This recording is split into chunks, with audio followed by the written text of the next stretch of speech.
Hello champions. आप सभी भविष्य के भावी अध्यापक और अध्यापिकाओं का स्वागत है आरपीएससी हिंदी यूट्यूब चैनल पे। आज का वीडियो बहुत ही बेहतरीन और शानदार होने वाला है। आपके एग्जाम में हर बार एक प्रश्न पूछा जाता है यहाँ से, जैसा कि मैं आपको प्रीवियस ईयर क्वेश्चंस भी करवाऊंगा। जैसा कि ये आपका 2020 में व्याख्याता भर्ती में आया था। एक और क्वेश्चन है जो भी आपका व्याख्याता भर्ती में आया था यहीं से, माध्यमिक शिक्षा बोर्ड से। तो आज हम बात करेंगे board of secondary education Rajasthan के बारे में। दोस्तों, ये वही बोर्ड है जो आपका रीट पात्रता परीक्षा करवाता है। रीट पात्रता परीक्षा या रीट प्री एग्जाम आपका कंडक्ट करवाता है। इस बोर्ड के अंदर जब इस बोर्ड की शुरुआत हुई थी 1957 में, उस समय इस बोर्ड पे 25 सदस्यों को मिला करके इसका गठन किया गया था। थोड़े समय बाद में टोटल सदस्य 36 हो गए थे और वर्तमान में 41 इसके अंदर काउंटिंग में देखे कुल योग अध्यक्षों का, तो वो है 41 वर्तमान में। इनको अपन डिटेल में डिस्कस करते हैं एक बारी और फिर हम क्वेश्चंस पे आएंगे। मुझे उम्मीद है आप सब लोग ये पीडीएफ को ज्वाइन कर लिया होगा। आरपीएससी हिंदी एप्लीकेशन डाउनलोड करके पीडीएफ जरूर डाउनलोड कर लें और रिवीजन करते रहें साथ साथ में, ताकि आपकी बेहतरीन तैयारी चलती रहे। हम बात कर रहे हैं दोस्तों राजस्थान माध्यमिक शिक्षा बोर्ड के बारे में। राजस्थान माध्यमिक शिक्षा बोर्ड के बारे में हम बात करेंगे। अगर मैं कहूँ बोर्ड ऑफ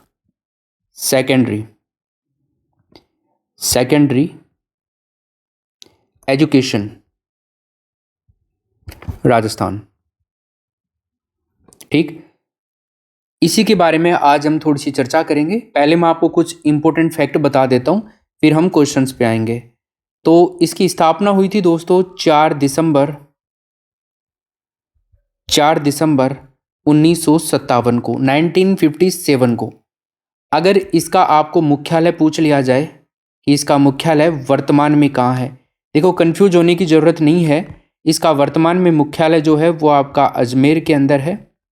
और इसके अलावा सर आप क्या कहना चाहते हो, अजमेर के अलावा कहीं और भी था क्या पहले? बिल्कुल दोस्तों, कहीं और भी था और वो था अपने जयपुर में। कैपिटल राजस्थान की जयपुर। राजस्थान माध्यमिक शिक्षा अधिनियम आया था 1957। इसकी अनुपालना में जयपुर के अंदर माध्यमिक शिक्षा बोर्ड की स्थापना राजस्थान जयपुर के अंदर की गई थी। फिर दोस्तों एक समिति आती है और उस समिति का नाम है उस समिति का नाम है साथियों पी सत्यनारायण राव समिति। पी सत्यनारायण राव समिति। इस समिति की सिफारिश पर राजस्थान माध्यमिक शिक्षा बोर्ड जो है इसको जयपुर से अजमेर ट्रांसफ़र किया गया था। और ये काम कब हुआ था तो आपको पता होना चाहिए। ये काम हुआ था आपका 1 जनवरी 1961 में ये काम हुआ था। पी सत्यनारायण राव समिति की सिफारिश पर इसको अजमेर में कर दिया गया था ट्रांसफ़र। अच्छा, एक और इम्पोर्टेंट बात मैं आपको बताऊं, माध्यमिक शिक्षा बोर्ड जो है इसका ध्येय वाक्य क्या है? ये क्वेश्चन भी आप लोगों से पूछा जा सकता है। तो आप बताइए इसका ध्येय वाक्य क्या है? तो साथियों ध्येय वाक्य जो है इसका वो है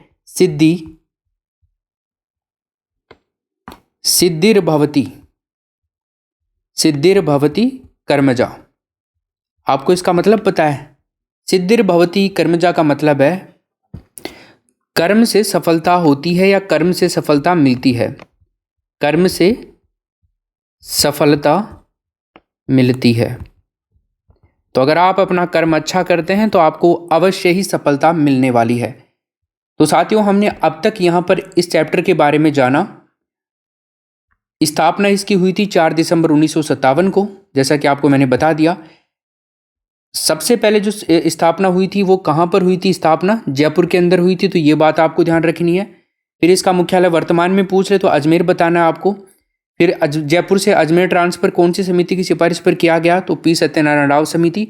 और कब सिफारिश किया गया, ट्रांसफर कब किया गया जयपुर से अजमेर? 1 जनवरी 1961। राजस्थान माध्यमिक शिक्षा बोर्ड का ध्येय वाक्य क्या है? सिद्धिर्भवति कर्मजा, कर्म से सफलता मिलती है। अब दोस्तों हम माध्यमिक शिक्षा बोर्ड की संरचना देख लेते हैं थोड़ी सी। तो संरचना देखने के बाद में फिर हम क्वेश्चंस पे चलेंगे। तो संरचना में जो लोग आएंगे टोटल, जैसा कि मैंने अभी 41 लोगों के बारे में बात करी। तो जब स्थापना हुई थी राजस्थान माध्यमिक शिक्षा बोर्ड की 1957 में, 1957 में 4 दिसंबर 1957 को बोर्ड के अंदर जो सदस्य थे वो थे टोटल 25। उसके बाद में हो गए दोस्तों 25 के बाद में हो गए 36 और वर्तमान में कितने हैं 41।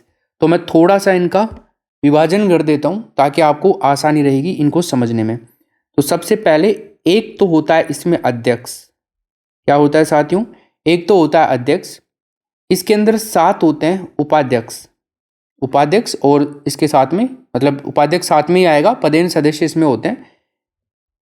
उपाध्यक्ष होता है और उपाध्यक्ष और पदेन सदस्य। अध्यक्ष जो होता है ये राजस्थान सरकार द्वारा मनोनीत होता है।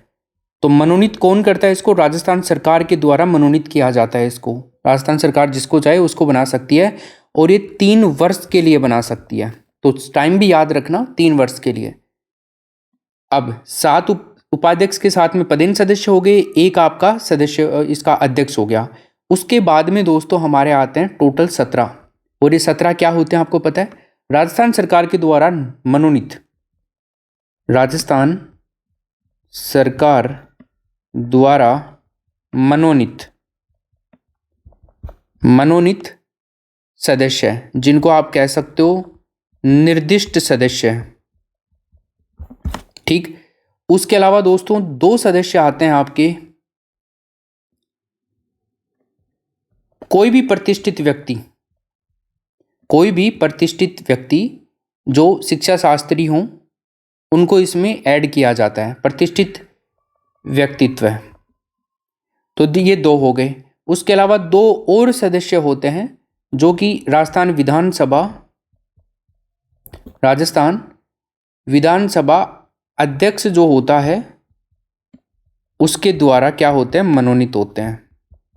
तो राजस्थान विधानसभा के जो अध्यक्ष होते हैं उनके द्वारा मनोनीत होते हैं 2 सदस्य। ये भी आप निर्दिष्ट सदस्य की स्थिति में मान सकते हो। इसके अलावा 2 सदस्य होते हैं दोस्तों शिक्षक संघ प्रतिनिधि। जो भी शिक्षक संघ के प्रतिनिधि लोग होते हैं ना, उनमें से 2 व्यक्ति यहां पर भी चुने जाते हैं। और 2 व्यक्ति जो होते हैं, जो हमारा राजस्थान विश्वविद्यालय है, यहां पे कर देता हूं राजस्थान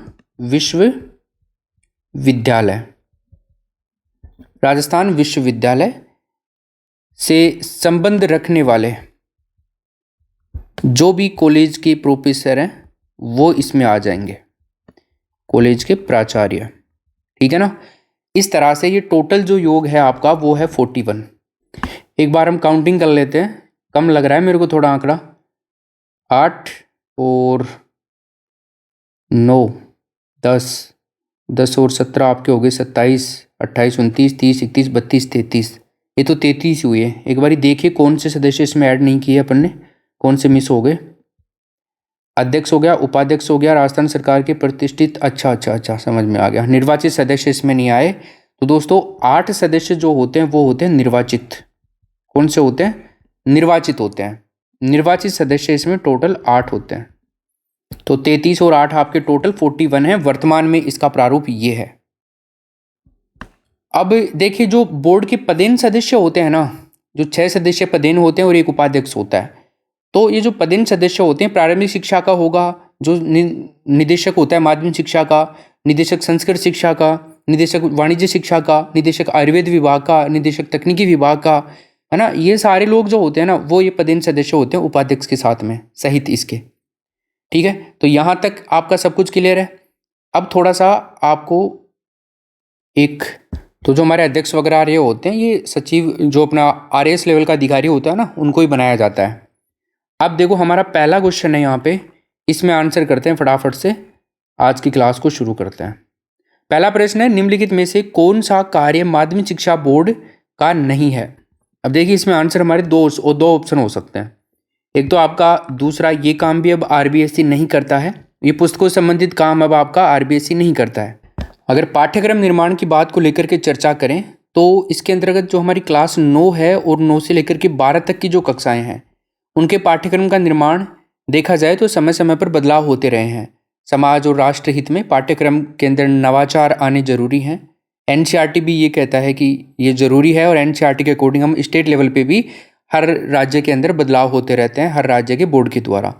लेकिन दोस्तों दिसंबर 2018 से जो MHRD है, शिक्षा मंत्रालय, उसके दिशा निर्देशों से अब अगर देखा जाए तो क्लास 1 से लेकर के 12 तक का जो भी पाठ्यक्रम है ना, वो बनाता है अपना RSCERT उदयपुर। RSCERT बोले तो Rajasthan state council of education research and training, जो कि उदयपुर में इसका मुख्यालय है, यानी कि राजस्थान राज्य शैक्षिक अनुसंधान एवं प्रशिक्षण परिषद। चलिए, तो इसमें वैसे हम ये भी कर सकते हैं, ये भी कर सकते हैं। चलिए अगला प्रश्न अपना, क्वेश्चन नंबर 2, बताइए राजस्थान माध्यमिक शिक्षा बोर्ड के संगठनात्मक ढांचे में राज्य सरकार द्वारा नामित सदस्यों की संख्या कितनी होती है? ये क्वेश्चन भी आपका 2020 में आया हुआ है। तो जो नामित सदस्य होते हैं, जिनके बारे में मैंने बताया था, निर्दिष्ट राज्य सरकार द्वारा नामित का मतलब हो गया दोस्तों यहाँ पर मनोनीत सदस्य। मनोनीत सदस्य कितने होते हैं? 17 होते हैं। तो हम आंसर क्या करेंगे इसमें? D option. क्वेश्चन नंबर 3 देखिए, बताइए इसमें क्या उत्तर होगा? माध्यमिक शिक्षा बोर्ड अजमेर में सदस्यों का कार्यकाल कितना होता है? तो सदस्यों का कार्यकाल अगर हमसे पूछ लिया जाए तो हम क्या बताएंगे? तो साथियों, सदस्यों का जो कार्यकाल होता है वो होता है यहाँ पर 3 वर्ष का। तो ऑप्शन नंबर हम करेंगे बी ऑप्शन। क्वेश्चन नंबर 4 देखिए, राजस्थान माध्यमिक शिक्षा बोर्ड जो है, ये राजस्थान माध्यमिक शिक्षा बोर्ड के आधार पर जो अधिनियम बना, जिसके बारे में हम बात कर चुके हैं, ये कब बना था? तो अधिनियम आपका 1957 बोले तो इसी के आधार पर, इसी की अनुपालना पर 4 दिसंबर 1957 को बोर्ड के 25 सदस्यों का चयन किया गया था और फिर बोर्ड का गठन किया गया था। और ये कहां पर किया गया था? जयपुर में। दोस्तों, अगर आपने रिवीजन के लिए PDF ज्वाइन नहीं करी है तो RPSC हिंदी एप्लीकेशन आप डाउनलोड करें, वहां पे PDF जरूर बाय करें। अगला क्वेश्चन है, BSER को अजमेर में कब स्थानांतरित किया गया? तो इसके बारे में हम बात कर चुके हैं। BSER को अजमेर में स्थानांतरित किया गया था 1 जनवरी 1961। ऑप्शन नंबर बी कर देंगे। नेक्स्ट क्वेश्चन है 6 नंबर का, बताइए इसमें क्या उत्तर होगा? माध्यमिक शिक्षा द्वारा कौन कौन सी कैरियर परामर्श सामग्री की मार्गदर्शिका प्रकाशित की जाती है? देखो, मैं आपको बता दूं, माध्यमिक शिक्षा बोर्ड जो है कैरियर परामर्श सामग्री के नाम से 4 प्रकार की मार्गदर्शिकाओं को प्रकाशित करता है। कितने प्रकार की? 4 प्रकार की, जिनमें एक तो है दिशा मतलब ये शैक्षिक और व्यावसायिक अध्ययन की मार्गदर्शिका है। दूसरी है गार्गी के बारे में आप सब जानते हैं, बालिका शिक्षा प्रोत्साहन योजना है और इसका निर्माण राजस्थान माध्यमिक शिक्षा बोर्ड ही करता है और प्रकाशन भी इसका बोर्ड ही करता है। एक होता है प्राइम जो है दोस्तों, ये एक प्राइवेट सेक्टर के अंदर रोजगार के अवसर के लिए मार्गदर्शिका होती है। इसको SIERT और जो व्यवसायिक शिक्षा विभाग है, ये दोनों मिलकर के तैयार करते हैं और बोर्ड इसका प्रकाशन करता है। जो अपना माध्यमिक शिक्षा बोर्ड है वो इसका प्रकाशन करता है। और तैयार कौन कौन करते हैं? SIERT और शिक्षा विभाग, ये दोनों ही इसको मिलकर के तैयार करते हैं, प्राइम को, और इसका प्रकाशन करता है अपना राजस्थान माध्यमिक शिक्षा बोर्ड। ठीक, उसके अलावा एक जो है दोस्तों यहाँ पर जो नहीं लिखी हुई है वो है दृष्टि जो मार्गदर्शिका है, ये आती है द कैरियर विजन के नाम से। ये रोजगार अवसर की मार्गदर्शिका है कि रोजगार के अवसर, रोजगार के बारे में बताया जाता है, कहाँ पर कितनी वैकेंसी आई हैं, कैसे क्या आई हैं, कैसे अप्लाई करें, कैसे तैयारी करें, काफ़ी सारी चीज़ें इसमें लिखी हुई होती हैं। तो 6 नंबर के क्वेश्चन में हम करेंगे option number D right answer. Clear है? अगला देखिए, BSER द्वारा शिक्षकों हेतु कौन सी प्रतियोगिताएं करवाई जाती हैं? तो जो टीचर्स होते हैं ना, इनके लिए जो प्रतियोगिताएं करवाई जाती हैं उनके बारे में आप मुझे बताइए। सबसे पहला अपना है पत्र वाचन प्रतियोगिता, ठीक है, मान सकते हैं, बिल्कुल मान सकते हैं। अध्यापन प्रतियोगिता, बिल्कुल मुख्य कार्य है। लेखन प्रतियोगिता, तो हम कह सकते हैं कि उपरोक्त सभी, सारी की सारी। देखो, सृजनात्मक प्रतियोगिताएं जो हैं उनका आयोजन जो है वो शिक्षकों के लिए होता है, बट टीचर ही तो करेंगे ना, क्लास के अंदर सृजन का कार्य है। अरे कोई भी क्रिएटिविटी दिखानी होगी, कोई भी क्रिएटिविटी बच्चों को सिखानी होगी तो टीचर ही तो करेगा। शिक्षा के अंदर सुधार लाने का काम कौन करता है? शिक्षक करता है। तो शिक्षक ही कुछ नया करेगा। तो शिक्षकों के व्यवसाय उन्नयन के लिए राज्य स्तर पर, जिला स्तर पर 3 प्रकार के सृजनात्मक प्रतियोगिताओं का आयोजन किया जाता है, जो कि आपके सामने तीनों की तीनों लिखी हुई हैं। और इन प्रतियोगिताओं के अंदर हम देखें तो जिला स्तर पर प्रथम स्थान करने वाले जो बालक होते हैं ना, उनको तो दिए जाते हैं 2,000 रुपये। ये आपका जिला स्तर पर है, ठीक है, जो भी बेस्ट करते हैं बालक। और स्टेट लेवल पे अगर बात की जाए तो स्टेट लेवल पे ये बालक नहीं, मतलब टीचर को दिए जाते हैं। और राज्य स्तर पर प्रथम स्थान प्राप्त करने वाले शिक्षक को दिए जाते हैं दोस्तों 5,000 रुपये पुरस्कार के रूप में दिए जाते हैं। तो ये प्रतियोगिताएं होती हैं। आगे चलते हैं, क्वेश्चन नंबर 8 देखते हैं। माध्यमिक शिक्षा बोर्ड का सचिव के बारे में अब आप मुझे बता दीजिए। माध्यमिक शिक्षा बोर्ड के सचिव कौन होते हैं? हालांकि मैं आपको क्लियर कर चुका हूं सब कुछ सचिव के बारे में। राज्य सरकार द्वारा नियुक्त होते हैं, जो कि हम बात कर चुके। राज्य सरकार द्वारा मनोनीत होते हैं। इनका कार्यकाल होता है 3 वर्ष का। क्वेश्चन नंबर 9 देखिए, बताइए राजस्थान माध्यमिक शिक्षा बोर्ड अजमेर का प्रमुख कार्य होता है। तो प्रमुख कार्य अगर आपसे पूछ ले, देखो कार्य से संबंधित पिछली बार भी एग्जाम में क्वेश्चन आया हुआ है, तो आपको ध्यान होना चाहिए। एक तो सबसे इंपॉर्टेंट कार्य जो होता है ना माध्यमिक शिक्षा बोर्ड का, वो होता है स्कूलों को मान्यता देना। क्या देना दोस्तों? स्कूलों को मान्यता देना भी इसका कार्य होता है। दूसरा कार्य अगर मैं आपसे बात करूं तो जो परीक्षाएं होती हैं तो परीक्षाओं का आयोजन जो करवाया जाता है वो भी अपना माध्यमिक शिक्षा बोर्ड ही करवाता है, ठीक है। जैसे माध्यमिक शिक्षा बोर्ड की जो भी स्कूलें हैं जिनको मान्यता देता है, भाई स्कूलों को मान्यता देने के लिए बोर्ड जो है वो मानदंड तैयार करता है, और उन मानदंडों के आधार पर कोई खरा उतरता है विद्यालय तो उसको मान्यता दिया जाता है। उनको क्रमोन्नत करने का काम भी बोर्ड ही करता है, और स्कूलों में परीक्षा केंद्र बनाने की अनुमति भी बोर्ड ही देता है। परीक्षाओं के आयोजन की बात करें तो जैसे रीट प्री एग्जाम है, वो भी माध्यमिक शिक्षा बोर्ड ही करवाता है।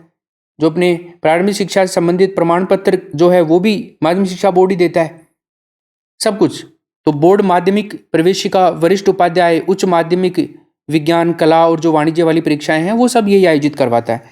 इसके अलावा देखा जाए तो अपना जो चौथा काम है बोर्ड का, वो है जो भी श्रेष्ठ विद्यालय हैं, श्रेष्ठ विद्यालय, जैसा कि अभी अपन ने बात करी श्रेष्ठ शिक्षकों की, तो श्रेष्ठ विद्यालयों को भी पुरस्कार दिया जाता है। किसके द्वारा? माध्यमिक शिक्षा बोर्ड के द्वारा। कोई भी विद्यालय हो वहाँ पे, चाहे वो आपका माध्यमिक हो, चाहे उच्च माध्यमिक हो, चाहे वो आपका राजकीय विद्यालय हो, चाहे गैर राजकीय निजी विद्यालय हो, चाहे आपका प्राइवेट हो, है ना, जो भी विद्यालय हो, तो विद्यार्थियों के सर्वांगीण विकास में अपनी भूमिका बढ़िया निभाता है। जो अपने कार्य के अंदर निष्पादनता बिल्कुल श्रेष्ठ तरीके से गुणवत्तापूर्ण करता है, तो वहाँ पर राज्य स्तर पर, मंडल स्तर पर और जिला स्तर पर स्कूलों को पुरस्कार दिया जाता है। अगला जो कार्य है वो केंद्रीय छात्रवृत्ति का है। केंद्रीय छात्रवृत्ति, तो केंद्रीय छात्रवृत्ति जो देने का काम होता है ना भाई, कोई भी आपका आर्ट वाला हो, वाणिज्य वाला हो, साइंस वाला हो, विज्ञान वाला हो, कॉमर्स वाला हो, तो जो भी श्रेष्ठ स्थान प्राप्त करता है, ए ग्रेड से ऊपर वाले जो विद्यार्थी होते हैं उनको बोर्ड के द्वारा छात्रवृत्ति देने का काम भी किया जाता है।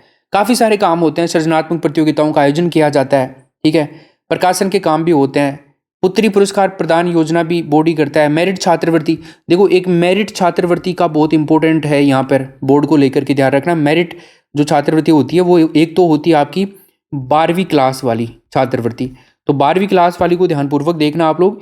1 से 10 तक जो मेरिट वाले छात्र होते हैं ना, 1 से 10 तक जो मेरिट में आते हैं बच्चे, तो उन बच्चों को प्रति माह 500 रुपये बोर्ड देता है 3 वर्ष के लिए। कितने वर्ष के लिए? 3 वर्ष के लिए। लेकिन अगर वहीं अपन बात करें 10th क्लास की, 10वीं क्लास की, तो 10वीं क्लास के अंदर संख्या में बढ़ोतरी हो जाती है। 1 से लेकर के 15वीं रैंक तक, 1 से लेकर के 15वीं रैंक तक जो मेरिट में आते हैं ना बच्चे, उनको छात्रवृत्ति के रूप में 400 रुपये प्रति माह है, 400 रुपये प्रति माह दिए जाते हैं। और यहाँ पर समय भी कम है, 2 वर्ष के लिए दिए जाते हैं। यहाँ पर 3 वर्ष है 500 रुपये, यहाँ पर 2 वर्ष है, 12वीं तक पूरा हो जाता है, ठीक है ना। तो ये मेरिट का भी ध्यान रखना आप लोग। अब चलते हैं 9 नंबर के क्वेश्चन के आंसर को देखते हैं। तो सबसे पहला ऑप्शन है माध्यमिक स्तर पर पाठ्यक्रम का निर्माण हो जाता है, ठीक है। देखो चूंकि अब कर नहीं रहा है ना बोर्ड, तो इसको हम निगलेक्ट करेंगे। अब इसमें देखो उपरोक्त सभी कर नहीं सकते हैं अपन, तो अब हमारा यहाँ पे आंसर देने में दिक्कत आएगी, ठीक है। तो हम उपरोक्त सभी करेंगे इस कंडीशन के अंदर। अगर इस तरह से ऑप्शन बन के आ जाए तो बोनस तो मिलना है, लेकिन फिर भी अगर इस तरह से ऑप्शन बनकर के आ जाए तो हम डी ऑप्शन को प्राथमिकता देंगे। बोर्ड परीक्षाओं का आयोजन और मूल्यांकन और सृजनात्मक प्रतियोगिता का आयोजन, ठीक, डी ऑप्शन कर देंगे। अगला देखिए, 10 नंबर का क्वेश्चन, राजस्थान माध्यमिक शिक्षा बोर्ड के अधिवेशन में कितने प्रतिशत गणपूर्ति आवश्यक है? ये भी वेरी इंपॉर्टेंट क्वेश्चन है भाई। तो बताइए, गणपूर्ति के बारे में क्वेश्चन पूछा जा रहा है आप लोगों से, क्या आंसर होगा इसमें? ठीक है, यहां पर गणपूर्ति चाहिए होती है दोस्तों 33%, 33%।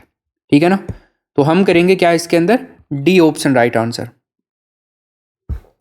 नेक्स्ट क्वेश्चन पे चलेंगे, 11 नंबर का क्वेश्चन अपना, बताइए बीएसईआर द्वारा कक्षा 9 से 12 के विद्यार्थियों हेतु कौन सी प्रतियोगिता नहीं कराई जाती है? बताइए, तो इनमें से कौन सी प्रतियोगिता है वो जो नहीं करवाई जाती? एक तो निबंध प्रतियोगिता है, एक प्रश्नोत्तरी है, एक आपका समूह गायन है और एक चित्रकला है। देखो, विद्यार्थियों के द्वारा सृजनात्मक प्रतियोगिताएं जो करवाई जाती हैं, एक तो है जो मेरे को याद आ रही है आशु भाषण, एक प्रतियोगिता करवाई जाती है निबंध प्रतियोगिता, ठीक है, ये भी तो करवाई जाती है, एक चित्रकला करवाई जाती है, प्रश्नोत्तरी करवाई जाती है, निबंध हो गई आपकी, एक प्रतियोगिता करवाई जाती है क्विज प्रतियोगिता, और एक करवाई जाती है एकल गीत प्रतियोगिता। इन सभी प्रतियोगिताओं का आयोजन होता है 2 स्तरों पर।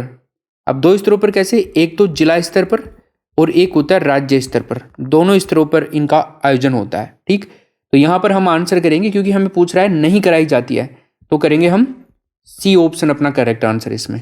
अगला क्वेश्चन देखिए, माध्यमिक शिक्षा बोर्ड अजमेर में वर्तमान में कुल कितने सदस्य हैं? बताइए। अब वर्तमान में सदस्यों का विभाजन मैंने आपको बढ़िया तरीके से बता दिया, तो अब आपको दिक्कत नहीं आनी चाहिए, मैं भी इसमें टाइम खराब नहीं करूंगा।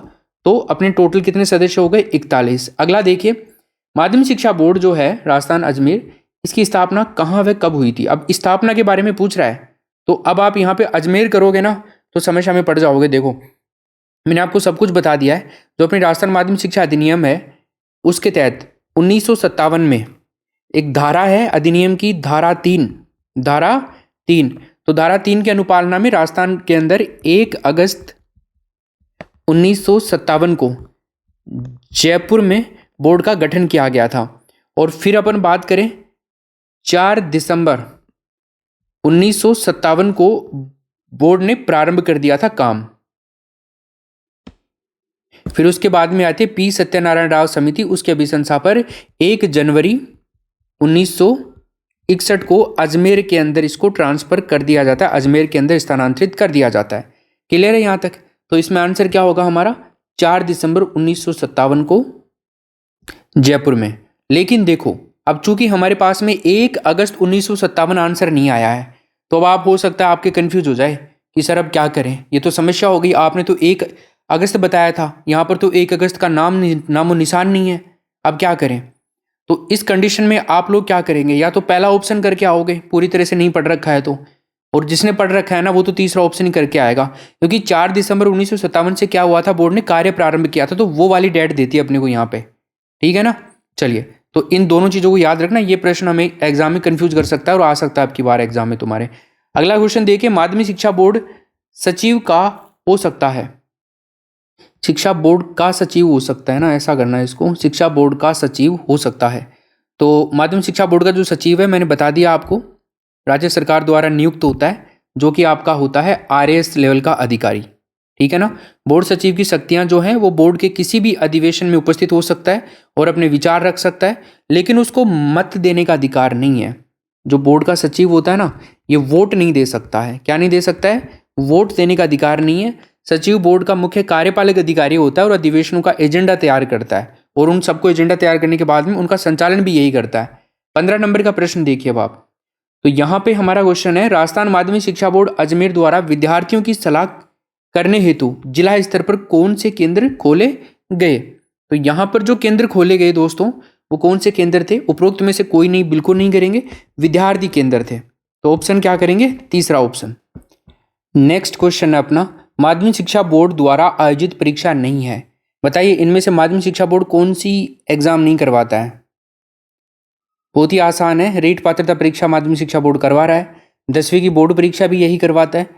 अब वरिष्ठ उपाध्याय परीक्षा के बारे में अगर आपको नहीं भी पता है ना, तो भी आप इस क्वेश्चन को सही कर सकते हो। क्यों? क्योंकि आपको MPhil के बारे में पता होगा। MPhil इतने बड़े लेवल के एग्जाम माध्यमिक शिक्षा बोर्ड नहीं करवाता है ना?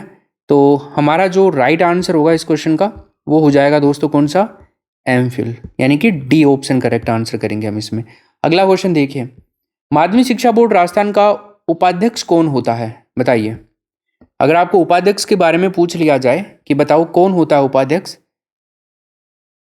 सचिव होता है, निदेशक माध्यमिक शिक्षा का होता है, शिक्षा मंत्री होता है, इनमें से कोई भी नहीं। तो जो उपाध्यक्ष होता है दोस्तों वो होता है निदेशक माध्यमिक शिक्षा। ऑप्शन नंबर क्या करेंगे, B correct answer. Next question है, राष्ट्रीय प्रतिभा करना भाई इसको, राष्ट्रीय प्रतिभा खोज परीक्षा के प्रथम चरण की परीक्षा कौन लेता है, बताइए। प्रथम चरण की जो परीक्षा लेता है दोस्तों ये लेता है अपना माध्यमिक शिक्षा बोर्ड। ऑप्शन नंबर बी करेंगे। लेकिन अगर आपसे पूछ ले सर जो द्वितीय स्तर है या फिर द्वितीय चरण है वो कौन करवाता है, तो जो सेकंड चरण है आपका वो करवाता है एनसीईआरटी, ठीक है ना। एनसीईआरटी द्वारा ली जाती है ये एग्जाम। इसमें प्रथम स्तर पर जो भी विद्यार्थी चयनित होते हैं ना उसमें से 234 विद्यार्थी भाग लेते हैं, इसमें भाग लेते हैं। और इसमें जो चयन हो जाते हैं ना वो लोग पीएचडी करने तक प्रति माह उनको 500 रुपये मिलते रहते हैं। पीएचडी करने तक उनको दिए जाते हैं एनसीईआरटी के द्वारा, ठीक। प्रथम स्तर की अगर हम बात करते हैं पहले चरण की, तो पहला चरण जो है अपना ये बीएसईआर द्वारा कंडक्ट करवाया जाता है और इसके अंदर भी कुल 234 बालकों का चयन किया जाता है। और इसमें 10वीं के अंदर जो भी विद्यार्थी अध्ययनरत होता है और जिसने 9th क्लास के अंदर 55% अंक प्राप्त किए हों ऐसे विद्यार्थी इसके अंदर भाग लेते हैं, ठीक है ना। एक होता है दोस्तों राज्य प्रतिभा खोज परीक्षा। क्या होता है, राज्य प्रतिभा खोज परीक्षा, जिसको हम क्या बोल सकते हैं, STSE। और यहां पर जो होती है राष्ट्रीय प्रतिभा खोज परीक्षा इसको हम बोल सकते हैं NTSE, यानी कि इसको हम कह सकते हैं national talent search examination, national talent search examination. और यहां पर देखा जाए तो स्टेट टैलेंट सर्च एग्जामिनेशन। इस तरह से इन दोनों को आप ध्यान रखिएगा। एक और प्रश्न आपसे पूछा जा सकता है कि राजस्थान का प्रथम शिक्षा रत्न पुरस्कार किसको दिया गया। प्रथम शिक्षा रत्न पुरस्कार दिया गया माधवी त्रिपाठी, ये पॉलिटिकल साइंस की लेक्चरर थी उदयपुर से, तो इनको मिला था। अगला देखिए, विद्यार्थियों की सुविधाओं हेतु बीएसईआर द्वारा विद्यार्थी सेवा केंद्र स्थापित किए गए, कौन से स्तर पर किए गए थे, तो ये स्तर पे किए गए थे, जिला स्तर पे। बी ऑप्शन हम सही करेंगे। विद्यार्थी सेवा केंद्र प्रारंभ में ये संभागीय स्तर पर स्थापित किए गए थे लेकिन अब जिला स्तर पर स्थापित किए गए हैं। और ये केंद्र जो है आपके 2001 से अंक तालिका की जो प्रतिलिपि है, माइग्रेशन प्रमाण पत्र है, वो उपलब्ध करवाते आ रहे हैं। क्वेश्चन नंबर 21 देखिए, एकल या द्विपुत्री योग्यता पुरस्कार में जिला स्तर पर जो पुरस्कार राशि है वो कितनी है, क्या आप बता सकते हैं इस क्वेश्चन का आंसर। डिस्ट्रिक्ट लेवल पे बात की जाए और अगर स्टेट लेवल पर भी बात की जाए तो आप क्या करेंगे। और अगर मैं बात करूँ 12th लेवल पे, तो यहाँ पर भी मतलब 12th लेवल पे हर एक संकाय में, चाहे आपका कला हो, वाणिज्य हो, चाहे आपका विज्ञान हो, अलग अलग में आपका 51,000 रुपये दिए जाते हैं। अगर हम यहाँ पे डिस्ट्रिक्ट लेवल पे बात करें तो 11,000 रुपये दिए जाते हैं, नंबर 1 ऑप्शन होगा इसमें। लेकिन अगर स्टेट लेवल पे बात करें 10th क्लास की तो 31,000 रुपये यहाँ पर दिए जाते हैं, 31,000 रुपीज़। और 12th क्लास की स्टेट लेवल पे आपके 51,000 रुपीज़ दिए जाते हैं एकल या द्विपुत्री योग्यता पुरस्कार के रूप में। नेक्स्ट प्रश्न है अपना, राजस्थान माध्यमिक शिक्षा बोर्ड द्वारा सन 2017-18 में किन पुरस्कारों की शुरुआत करी गई थी। अब देखो ये भी बड़ा अच्छा प्रश्न है, कौन कौन से पुरस्कार थे जिनकी शुरुआत करी गई थी 2017-18 में। एक तो आपका शिक्षा रत्न पुरस्कार है, एक विद्यार्थी खेल रत्न पुरस्कार है, एक विद्यार्थी कला रत्न पुरस्कार है। तो सारे के सारे पुरस्कार हैं, तो इसमें हम करेंगे डी ऑप्शन। क्लियर। 23 देखिए, 23 में है राज्य स्तरीय विज्ञान प्रतिभा खोज का आयोजन किस संस्था द्वारा कराया जाता है, बताइए सर इसमें क्या उत्तर होगा 23 में। तो ये जो संस्था है अपनी माध्यमिक शिक्षा विभाग ही है राजस्थान, बीएसईआर, ऑप्शन नंबर बी हो जाएगा। देखो राज्य स्तरीय प्रतिभा खोज परीक्षा अगर आपको ना मिले ना तो आपको मिल सकता है STSE, याद रखिएगा, यानी कि state level science talent search examination. ये एग्ज़ाम जो है 10th क्लास और 12th क्लास के छात्रों के लिए होती है। इसका उद्देश्य होता है जो भी ब्रिलियंट विद्यार्थी होते हैं, मेधावी छात्र होते हैं, उनकी पहचान करना और साइंस के क्षेत्र के अंदर उनको बेहतर मदद करना। अगला क्वेश्चन है, राजस्थान माध्यमिक शिक्षा बोर्ड अजमेर द्वारा अनुचित साधनों की रोकथाम अधिनियम कब बना? बताइए सर, इसमें क्या आंसर होगा? अच्छा चलो, इस क्वेश्चन का जो अपना उत्तर होगा दोस्तों वो हो जाएगा ऑप्शन नंबर 1992, तीसरा ऑप्शन। अगला क्वेश्चन देखिए, राजस्थान माध्यमिक शिक्षा अधिनियम कब बना?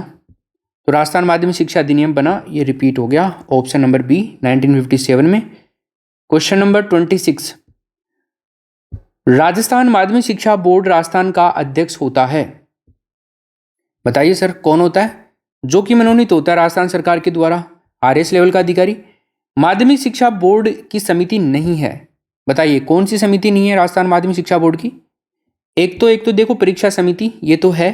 पाठ्यक्रम समिति, मान्यता समिति। अब पाठ्यक्रम समिति ये नहीं करती है तो ये भी ना भी आए ना तो भी चलेगा, लेकिन अगर बात करी जाए कल्याण समिति की तो कल्याण समिति दोस्तों यहाँ पर नहीं है। ऑप्शन नंबर डी हो जाएगा। परीक्षा समिति आप जानते हैं परीक्षा करवाने का काम देखती है। मान्यता समिति जो भी विद्यालय हैं जो नई मान्यता लेने के लिए हैं, है ना, तो उनको मान्यता देने का काम करती है। पाठ्यक्रम समिति पाठ्यक्रम निर्माण का ध्यान देती है। 28 में देखिए, माध्यमिक शिक्षा बोर्ड राजस्थान का उपाध्यक्ष कौन होता है? बताइए, उपाध्यक्ष। तो उपाध्यक्ष होता है दोस्तों निदेशक माध्यमिक शिक्षा का। ऑप्शन नंबर बी हो जाएगा। नेक्स्ट क्वेश्चन देखिए, माध्यमिक शिक्षा बोर्ड राजस्थान का परीक्षा संचालन संबंधी कार्य है। तो परीक्षा संचालन संबंधी कार्य, एक तो परीक्षा केंद्र बनाना, ठीक है, उसके बाद में प्रश्न पत्र तैयार करना और फिर उड़न दस्ते में सदस्यों की नियुक्ति करना। तो ये उपरोक्त सभी जो भी काम है ना, ये माध्यमिक शिक्षा बोर्ड राजस्थान का परीक्षा संचालन से संबंधित कार्य हैं पूरे के पूरे। तो इसमें हो जाएगा अपना डी ऑप्शन। 30 नंबर का क्वेश्चन देखो अब आप, राजस्थान माध्यमिक शिक्षा बोर्ड अजमेर द्वारा विद्यार्थियों की सहायता करने हेतु जिला स्तर पर कौन से केंद्र खोले गए? तो जिला स्तर पर जो भी केंद्र खोले गए उनके बारे में आप मुझे बताइए। तो फ्रेंड्स, ये एक तो आपका शिक्षक केंद्र है, एक आपका परामर्श केंद्र है और एक आपका विद्यार्थी केंद्र है। ये भी अपना थोड़ा रिपीट हो गया, इसमें आपका विद्यार्थी केंद्र राइट आंसर हो जाएगा, तीसरा ऑप्शन। तो दोस्तों मैंने इस चैप्टर के आपको 30 इंपॉर्टेंट क्वेश्चंस और कुछ बेसिक आपके क्लियर कर दिए हैं। अब इनके अलावा मैं आपको जो अपना माध्यमिक शिक्षा बोर्ड है इसकी कुछ समितियां हैं उनके बारे में और लिख देता हूं। यहाँ पे कुछ समितियां हैं, इनके नाम आपको पता होने चाहिए, ठीक है ना। तो एक तो समिति है दोस्तों परीक्षा समिति होगी, पाठ्यक्रम समिति होगी, है ना, एक मान्यता समिति होगी। इन समितियों के बारे में आपने देख लिया। इसके अलावा एक होती है वित्त समिति। कौन सी होती है? वित्त समिति। एक समिति दोस्तों होती है, मान्यता समिति के बारे में हमने देख लिया, मूल्यांकन समिति। और एक समिति होती है कोई भी अन्य आवश्यक कार्य समिति के लिए, एक होती है अन्य आवश्यक कार्य समिति। एक पाठ्यक्रम समिति होती है, लेकिन एक समिति होती है पाठ्यचर्या समिति भी होती है, ठीक है। अब देखो ये जो भी समितियां हैं ना, इनमें एक रूल सिंपल सा लागू होता है। बोर्ड या समिति के जो भी सदस्य होते हैं ना, उनकी कुल सदस्य संख्या का 1/3 आवश्यक वहां पर प्रेजेंट होना जरूरी है, मतलब 33% जरूरी है, तभी अधिवेशन में कार्य संचालन होगा, अदरवाइज नहीं होगा। तो गणपूर्ति का 1/3 सदस्य उपस्थित होना जरूरी होता है। बोर्ड का अधिवेशन जो होता है ना, अधिवेशन जो भी अपना माध्यमिक शिक्षा बोर्ड है इसका जो अधिवेशन है वो वर्ष में कितनी बार दोस्तों? 2 बार होता है। और फरवरी मार्च का अधिवेशन वार्षिक अधिवेशन कहलाता है। तो फेब और मार्च का जो अधिवेशन है वो आपका क्या कहलाता है? वार्षिक अधिवेशन, ठीक है फ्रेंड्स, ओके। यहीं पर एक और जानकारी मैं आपको दे देता हूं। मैं एक अधिनियम के बारे में लिख रहा हूं, राजस्थान सार्वजनिक परीक्षा अधिनियम या फिर इसको हम कह सकते हैं अनुचित साधनों की रोकथाम। क्या कह सकते हैं? अनुचित साधनों की रोकथाम। यह अधिनियम बना था दोस्तों 1992 में, जो परीक्षा में नकल करने के काम को रोकता है। तो नकल का जो काम है ना, उसको रोकता है ये। क्लियर है? तो इस तरह से मैंने आपको पूरा का पूरा चैप्टर बहुत बढ़िया ढंग से समझा दिया है। इसके पूरे इंपॉर्टेंट क्वेश्चंस भी हो गए हैं, और बाकी क्वेश्चंस जो आपको करने हैं ना, वो क्वेश्चंस आपको मिल जाएंगे अपने एप्लीकेशन पे। कुछ और इंपॉर्टेंट क्वेश्चंस और हैं इसके, ये आप एप्लीकेशन पे पीडीएफ के अंदर इनका भी रिवीजन कर लेना। विद आंसर एक्सप्लेनेशन के साथ में आपको वहाँ पर पीडीएफ मिल जाएगी, उसको डाउनलोड करके आप प्रिंट आउट भी निकलवा सकते हो। आरपीएससी हिंदी एप्लीकेशन आपको डाउनलोड करनी है, और आरपीएससी हिंदी के नाम से अपना एक टेलीग्राम ग्रुप भी है, उसको भी ज्वाइन कर लेना। आपके कोई डाउट्स हो तो वहाँ पर आप डाल सकते हैं। ग्रुप है, वहाँ पर अलाउ किया जाता है आपको, कोई भी आपका डाउट वहाँ पर आप डाल सकते हो, डायरेक्ट पूछ सकते हो। धन्यवाद, थैंक यू सो मच।